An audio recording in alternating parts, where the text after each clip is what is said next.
ॐ सहना भवतु सहनौ भुनक्तु सह वीर्यं करवावहै तेजस्विनावधीतमस्तु मा विद्विषावहै। ओम शांति शांति शांति। हरि ओम। तो भगवान आगे कहते हैं, न वेद यज्ञ अध्ययने न दानहि न च क्रियाभिः न तपोभिः उग्रहि एवं रूपः शक्य अहम नरलोके दृष्टुम त्वदन्येन कुरु प्रवीर। अब इसका कारण बताते हैं। कहते हैं कि जब देखिए पिछले श्लोक में भगवान ने कहा था कि मैंने तुमको जो आदि अंत और मध्य वाला जो किसी को नहीं दिखता वो रूप तुमको दिखाया है, और उन्होंने कहा कि मैंने किसी को नहीं दिखाया और किसी को नहीं दिखाया ये रूप। फिर ये बताते हैं, अब उसका कारण बताते हैं कि क्यों नहीं दिखाया। क्योंकि वो कहते हैं, भगवान कहते हैं, न वेद और यज्ञ करने, न यज्ञ करने से, न वेदाध्ययन करने से, न दान करने से, न क्रिया भी, न विशेष क्रियाओं से। जैसे कहते हैं ना, कोई क्रिया करेंगे तो भगवान मिल जाएंगे।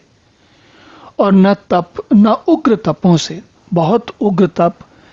कभी कभी कहते हैं, हमने सुना होगा आपने कि वो कोई ऋषि मुनि थे और वो कई वर्षों तक तप करते रह गए। तो भगवान कह रहे हैं ऐसे तप से भी नहीं, इन सब से नहीं, इन सब के द्वारा एवं रूपा शक्य अहम नरलोके दृष्टुम।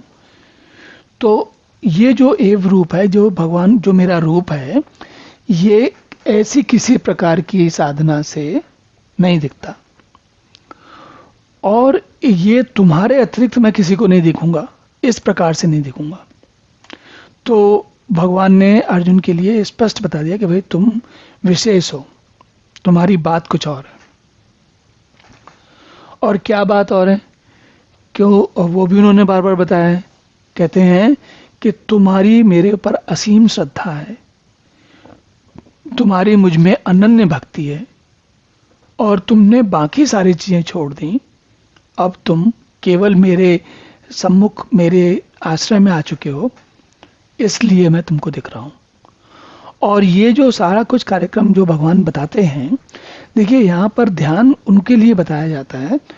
ये सब बातें उन लोगों के लिए कही जाती हैं जो सोचते हैं कि वेदों का अध्ययन करने से भगवान मिल जाएंगे, या नाना प्रकार के यज्ञ करने से मिल जाएंगे, न दान करने से, न विशेष क्रियाएं करने से। आपने कई अधिकांश सुना होगा कि कोई सिद्ध क्रिया करते हैं, कोई कैसी नाना प्रकार की क्रियाएं लोग करते हैं और एक दूसरे को उनका बारे में बताते हैं।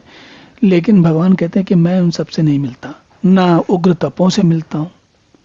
मैं तो जो इसका अधिकारी होता है, जो इसकी साधना तत्सम भाव में, उसी भाव में, जिस भाव में किया जाना चाहिए, कैसे, और वो भाव भगवान ने बार बार गीता में बताया है। तो भगवान ये कह रहे हैं कि जिस भाव से मुझे भजना चाहिए, उस भाव से भजता हुआ व्यक्ति पहुंचता है, जैसे कि तुम पहुंचे हो। तो इसीलिए कह रहे हैं कि तुम्हारे अतिरिक्त दूसरे के द्वारा नहीं देखा जा सकता मैं। चलिए अब अगला श्लोक देखते हैं। ओम पूर्णमदः पूर्णमिदं पूर्णात् पूर्णमुदच्यते पूर्णस्य पूर्णमादाय पूर्णमेवावशिष्यते। ओम शांति शांति शांति।